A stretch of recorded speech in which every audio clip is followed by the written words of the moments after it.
Hello বন্ধুরা, Payel's cook নিয়ে সবাইকে স্বাগত। আজ আমি করতে চলেছি গুগলির দারুণ একটি রেসিপি। যারা গুগলি পছন্দ করে না তাদের জন্য এই রেসিপিটি।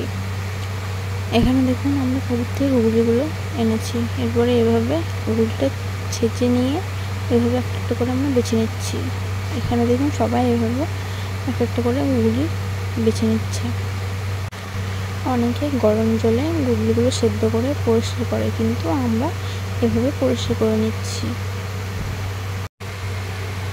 এরপর দেখুন আমার গুগলি পরিষ্কার করা হয়ে গেছে। এরপরে কড়ায় জল বসিয়ে এক চামচ নুন দিয়ে আমি গুগলিগুলো এভাবে ছেড়ে দেবো পরিষ্কার করার জন্য। গরম জলে ফুটিয়ে নিয়ে ভালো করে পরিষ্কার করে নেবো। এরপর আছে মশলা এক চামচ জিরে গুঁড়ো, 2 চামচ মিক্স মশলা, 1 চামচ লঙ্কা গুঁড়ো। এখানে আছে পেঁয়াজ কুচি, আদা রসুন বাটা। এখানে আছে আলু কুচি করে কাটা। এরপর আমি কড়াই সামান্য পরিমাণ তেল দিয়ে দিলাম, গুগলিগুলো ভালো করে ভেজে নেব। দিলাম সামান্য পরিমাণ নুন। এরপরে ভালো করে ভেজে নেব। এদিকে আমার গুগলি ভাজা হয়ে গেছে। এরপরে দিলাম পরিমাণ মতো কড়াই তেল। এরপরে আমি দিয়ে দেবো তেজপাতা, দিয়ে দেবো পেঁয়াজ কুচি।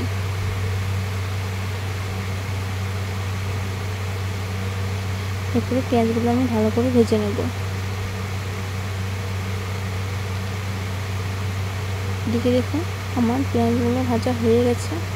এরপর দিয়ে দেবো কড়াই আলু। এরপর আমি আলুগুলো নাড়াচাড়া করে নেব।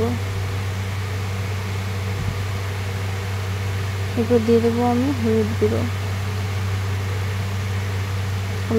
দেওয়ার পরে আবার নাড়াচাড়া করে নেব।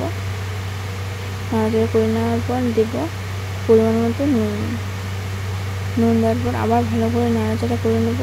এবার আমি ভালো করে আলুগুলো ভেজে নেব। এদিকে দেখুন আমার প্রায় আলু ভাজা হয়ে গেছে। এবার দিয়ে দেবো আদা রসুন বাটা দেওয়া হলে ভালো করে এইভাবে মিক্স করে নেব। এরপর দিয়ে দেবো জিরে, মিক্স মশলা আর লঙ্কা গুঁড়ো। এরপরে দেখুন মশলাটা আমি ভালোভাবে এবার কষিয়ে নেব।